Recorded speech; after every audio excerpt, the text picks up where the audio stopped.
fourscore and 7 years ago, our fathers brought forth upon this continent a new nation, conceived in liberty and dedicated to the proposition that all men are created equal.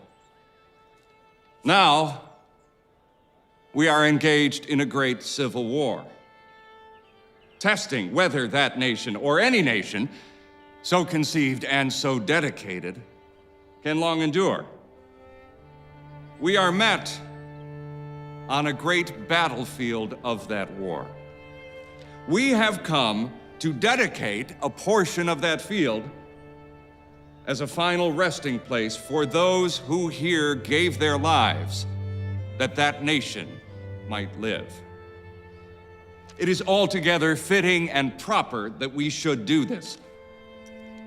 But in a larger sense, we cannot dedicate, we cannot consecrate, we cannot hallow this ground.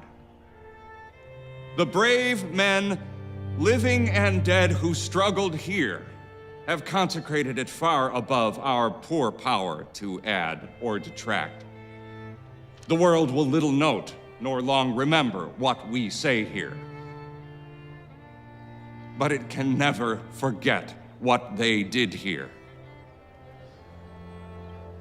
It is for us, the living rather, to be dedicated here to the unfinished work which they who fought here have thus far so nobly advanced.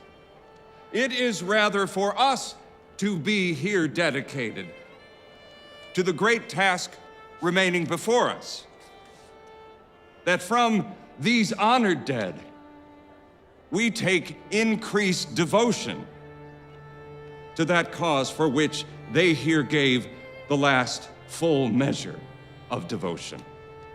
That we here highly resolve that these dead shall not have died in vain.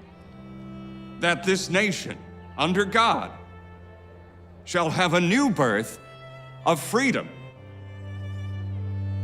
And that government of the people, by the people, for the people, shall not perish from the earth.